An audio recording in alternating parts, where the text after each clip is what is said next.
Terima kasih Bapa, kami mengucap syukur buat pagi hari ini. Engkau Tuhan yang membangunkan kami dengan tubuh yang sehat, tidak kurang suatu apapun, semua karena kemurahan-Mu. Terima kasih Bapa, karena itu kami mau melandasi hari ini dengan kebenaran firman Tuhan, supaya apa yang kami lakukan, kami perbuat, kami perkatakan, semuanya boleh ada dalam perkenanan Tuhan. Urapi hamba-Mu yang tidak ada apa-apanya, urapi setiap kami buka hati bagi firman Tuhan, di dalam nama Tuhan kami Yesus Kristus. Haleluya.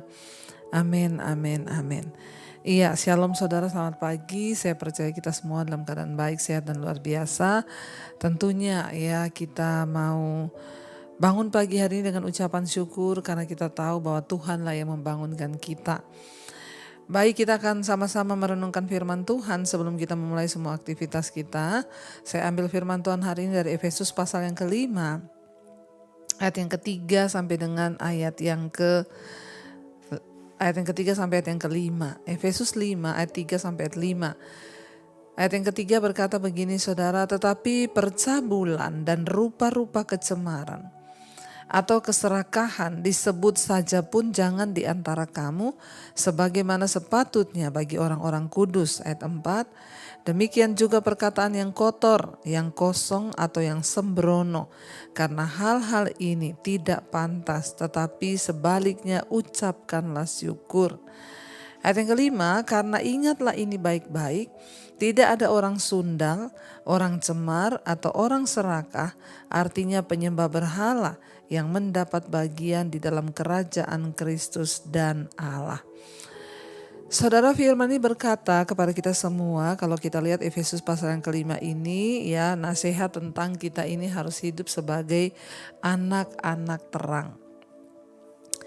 Iya, karena apa saudara, kita ini adalah gereja Tuhan. Apa itu gereja? Gereja itu bukan bangunan, tetapi gereja itu dikatakan kumpulan orang benar yang dipanggil dari dalam gelap keluar dan masuk ke dalam terang yang ajaib. Karena itu ketika kita menyebut diri kita ini mengenal Kristus, maka kita harus hidup menjadi anak-anak terang. Nah, bagaimana kita bisa hidup sebagai anak-anak terang saudara? Efesus 5 ayat 3 berkata, ciri-cirinya itu yang harus kita hidupi dan kita lakukan dalam hidup kita adalah sebagai anak terang. Dikatakan ayat 3, tetapi percabulan dan rupa-rupa kecemaran atau keserakahan disebut saja pun jangan di antara kamu, sebagaimana sepatutnya bagi orang-orang kudus. Tidak mudah saudara ya menjadi orang percaya kepada Kristus, itu tidak seenak yang kita bayangkan atau kita pikir selama ini. Ada perjuangan dari kita. Ya, kemarin ada yang bertanya kepada saya, ya Bu, ya saya itu belajar agama Kristen. Ya, saya tuh bingung, katanya kita ini diselamatkan bukan karena perbuatan baik kita, tapi karena anugerah. Ya, tetapi di ayat yang lain dikatakan bahwa kita ini tidak bisa ya masuk surga kalau hidup kita ini tidak berkenan dan kita ini tidak layak kepada Tuhan. Jadi yang benar tuh yang mana? Saya katakan saudara, kita ini selamat karena kasih karunia, itu benar sekali dan yes. Artinya apa? Sejak manusia diciptakan di dalam dunia dan akhirnya manusia jatuh ke dalam dosa, manusia kehilangan kemuliaan Allah. Ketika mereka kehilangan kemuliaan Allah, terpisah dari Allah, dan maut itulah akibat dari dosa. Tidak ada seorang pun yang bisa menyelamatkan dirinya dari maut. Ya, sehingga darah kambing, domba, lembu jantan, lembu sapi, ya tidak ada lagi yang bisa menghapus darah dosa manusia. Kita tahu di dalam perjanjian lama ketika bangsa Israel itu melakukan dosa, Tuhan sudah mengatur hukum-hukumnya. Mereka harus mempersembahkan anak domba, jantan, kambing, lembu dan lain sebagainya untuk penghapusan dosa. Tetapi karena dosa manusia sudah begitu kotor, tidak lagi darah kambing domba yang bisa menghapus dosa itu, maka Tuhan sendiri yang turun dalam rupa manusia. Dan dia harus mengorbankan darahnya, Mungkin banyak yang berkata, kenapa Yesus harus mati? Kenapa Tuhan harus mati? Ya karena dari awalnya perjanjiannya itu darah itu menghapus dosa. Kenapa Yesus dikatakan domba Allah? Ya, Yesus adalah anak domba Allah. Dialah korban penghapus dosa yang terbaik. Dialah korban penghapus dosa yang termulia. Dan tidak ada lagi darah lain yang bisa menghapus dosa manusia selain darah Kristus, yaitu anak Allah. Tuhan yang menjelma menjadi manusia yang harus dikorbankan. Itu ketika pertama kali kita menerima Yesus, kita diselamatkan. Itu bukan hasil usaha kita karena kasih karunia. Tetapi setelah kita menerima keselamatan itu, firman Tuhan berkata kita harus mengerjakan keselamatan itu supaya kita bisa menikmati hidup kekal. Ya, saya beri contoh saudara ya. Gampangnya itu begini. Saya ini punya tiket untuk masuk ke dalam satu pertunjukan. Pertunjukan itu bagus sekali, pertunjukan itu mulia gitu ya. Lalu saya punya tiket, saya beri kepada seseorang gratis. Kamu mau nggak menyaksikan, melihat pertunjukan yang mulia itu? Saya kasih kamu tiket nih, pergi. Ya, tiket sudah ada di tangannya dia, saudara. Tapi kalau dia tidak melakukan, ya seperti petunjuk yang saya beri, kamu harus pergi dari sini, kamu mungkin jalan kaki ke gedung itu sampai sana, kamu masuk, tunjukin tiket ini baru kamu bisa masuk. Kalau orang itu cuma diam di rumah saja, dia nggak berangkat, tidak bertindak, ya apakah dia bisa menyaksikan pertunjukan yang mulia, yang hebat itu? Nggak bisa. Nah, keselamatan itu seperti itu. Tuhan sudah berikan tiket ini untuk kita masuk dalam hidup yang kekal, yaitu ya tiket keselamatan itu darah Yesus. Tapi kalau kita tidak melangkah, bertindak, melakukan apa yang disuruh Tuhan, maka kita nggak akan pernah bisa menikmati. Ya makanya saudara dikatakan di sini, setelah kita itu diselamatkan, kita percaya pada Tuhan, maka akan harus ada usaha, upaya dari diri manusia itu sebagai tanda bahwa engkau menghormati Tuhan, engkau menghormati Allah, engkau menghormati pengorbanannya, dan kita tidak main-main. Kita ini hanya manusia, jangan pernah sombong dengan Tuhan. Ya, salah satu cara untuk kita hidup menjadi anak terang itu dikatakan apa? Tetapi percabulan dan rupa-rupa kecemaran atau keserakahan disebut saja pun jangan di antara kamu sebagaimana sepatutnya bagi orang-orang kudus. Menyebut saja pun percabulan, kecemaran, hal-hal yang tidak senonoh atau keserakahan itu tidak boleh saudara. Sebagaimana sepatutnya bagi orang-orang kudus. Nah saya tuh heran ada begitu banyak orang Kristen yang menggampangkan kekristenan. Sehingga hidupnya semrawut, hidupnya seenaknya sendiri. Ya karena dia tidak memahami tentang ya kebenaran yang Tuhan sudah sampaikan. Makanya Yesus berkata, bukan setiap orang yang berseru padaku Tuhan, Tuhan yang akan masuk dalam kerajaan sorga, tapi mereka yang melakukan kehendak Bapa, yang mengerjakan keselamatan itu saudara. Ya bagaimana kita bisa menjadi anak terang? Ya jangan ada percabulan. Saudara yang hidup dalam kenajisan, percabulan, perselingkuhan, terikat dengan film porno dan lain sebagainya, Anda harus melepaskan diri. Dari kecemaran, dari apa? Dari keserakahan, orang yang serakah, tidak pernah puas bagi dirinya, tidak pernah mau menolong orang lain, gak pernah mau menabur, pelit. Nah ya itu tidak akan ya bisa dikatakan hidup kudus kalau kita ini masih hidup dalam semuanya ini saudara. Demikian dikatakan di sana, demikian juga perkataan yang kotor, yang kosong atau yang sembrono, karena hal-hal ini tidak pantas, tetapi sebaliknya ucapan syukur. Kita ini tidak boleh ketika kita menyatakan diri kita anak Tuhan, kita ini anak terang, maka tidak boleh ada perkataan yang kotor keluar dari mulut kita. Kata-kata makian, kotor, lalu apalagi perkataan yang kosong, yang tidak bermanfaat, tidak berfaedah, ya diomongin, gak perlu saudara. Kita berjaga-jaga dengan perkataan kita, karena menurut perkataan engkau akan dibenarkan, menurut perkataan pula engkau akan dihukum. Jangan ada perkataan yang kotor, yang kosong, atau yang sembrono, ya. sembarangan. Karena hal-hal itu tidak pantas, tetapi sebaliknya ucapkanlah syukur. Banyak-banyaklah bersyukur. Anak terang itu cirinya apa? Dia banyak bersyukur dalam segala keadaan, di dalam segala situasi yang enak, yang tidak enak, dia selalu mau bersyukur.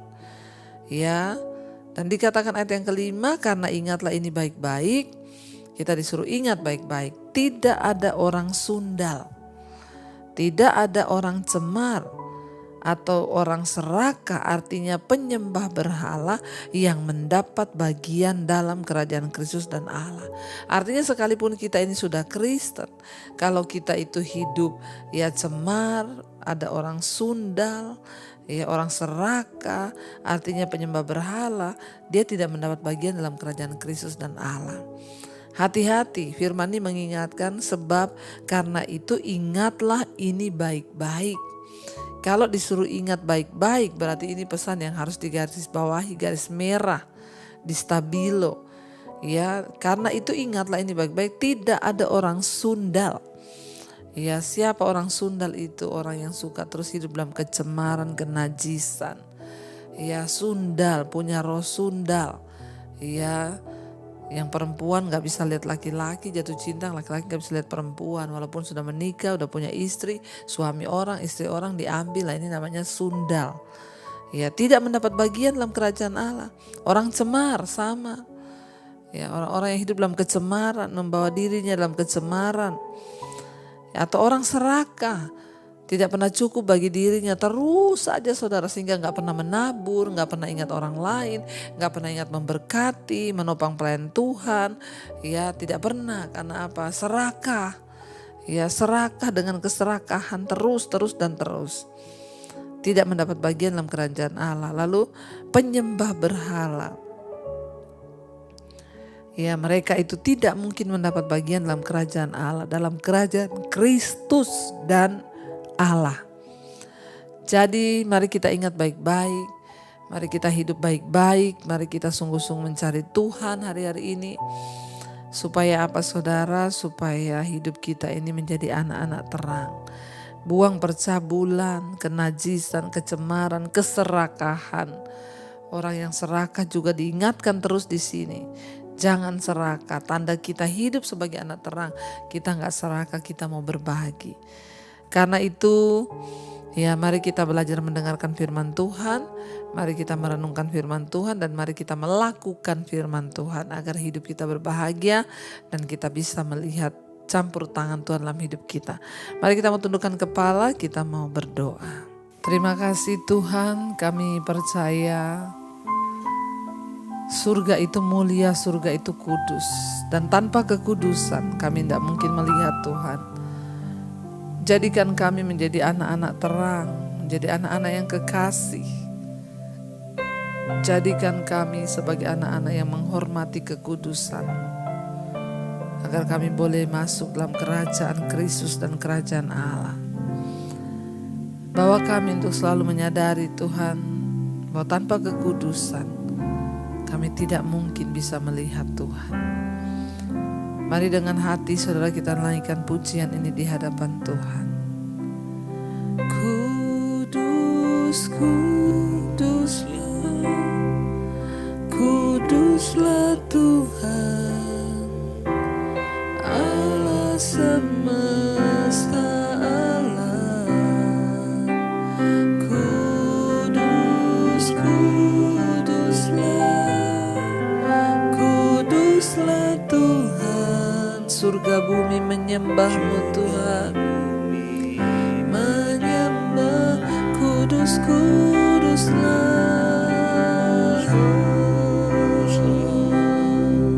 kuduslah Tuhan, Allah semesta alam.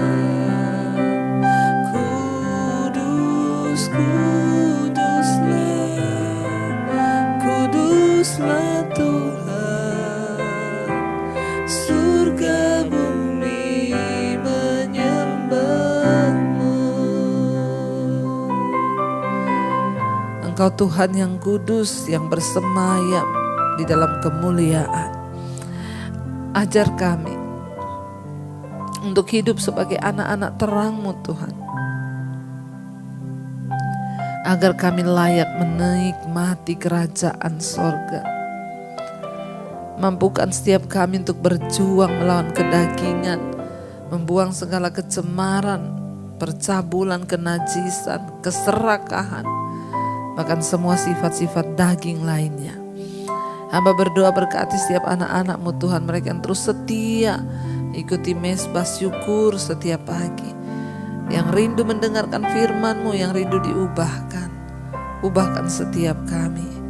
Mampukan kami berjuang sampai pada garis akhir Engkau menjemput kami. Kami mau melakukan yang terbaik, menghormati pengorbanan-Mu, dan tidak mau menyia-nyiakan kasih karunia, karena Tuhan melihat hati dan sikap hidup kami. Berkati setiap anak-anak-Mu yang setia bangun pagi hari mencari wajah Tuhan. Mereka yang bekerja, sekolah, kuliah, Tuhan sertai hari ini kemanapun mereka melangkah. Dijagai langkah hidup kaki kami. Apapun yang kami lakukan, biar itu ada di dalam perkenanan Tuhan. Berkati setiap mereka yang terbaring sakit hari ini, jamah dan sembuhkan dalam nama Tuhan Yesus, ada kesembuhan. Tuhan memberkati juga untuk setiap mereka yang berkekurangan, Engkau cukupkan. Berkati yang berulang tahun hari ini Tuhan, semakin bertambah kedewasaan jasmani, bertambah pula kedewasaan rohani di dalam Engkau. Kami percaya Tuhan, penyertaan, kesembuhan, pemulihan terjadi bagi mereka yang berulang tahun hari ini. Tuhan juga Engkau terus memberkati setiap mereka yang berkesusahan. Tuhan, Engkau hiburkan, Engkau turut bekerja menyelesaikan setiap persoalan di hidup kami. Terima kasih buat bangsa dan negara kami Indonesia, juga perlindungan Tuhan sempurna, anugerah-Mu sempurna bagi bangsa ini Tuhan. Kami berdoa menyerahkan bangsa Indonesia dalam tangan Tuhan, dijauhkan dari resesi, dari apapun Tuhan yang menimpa mungkin bangsa-bangsa lain, tapi kami percaya kami akan melihat Indonesia dibela oleh Tuhan. Terima kasih Bapa. Mari kita berdoa. Bapa kami Saudara, Bapa kami yang ada dalam sorga, dikuduskanlah nama-Mu, datanglah kerajaan-Mu, jadilah kehendak-Mu di bumi seperti di sorga. Berikanlah kami pada hari ini makanan kami yang secukupnya, dan ampuni kami akan kesalahan kami, seperti kami juga mengampuni orang bersalah kepada kami. Janganlah membawa kami dalam pencobaan, tapi lepaskanlah kami daripada yang jahat. Karena Engkau yang punya kerajaan dan kemuliaan sampai selama-lamanya. Di dalam nama Tuhan Yesus, mari buka hati dan tangan-Mu Saudara, terimalah berkat dari Allah Bapa, cinta kasih Tuhan Yesus Kristus, penyertaan Allah Roh Kudus menyertai hidup kita mulai hari ini bahkan sampai kali yang kedua. Tuhan Yesus datang menjemput kita, nama kita tercatat dalam kitab kehidupan. Dalam nama Tuhan Yesus yang percaya diberkati Tuhan, katakan bersama, amin, amin, amin. Tuhan Yesus memberkati, shalom dan Immanuel.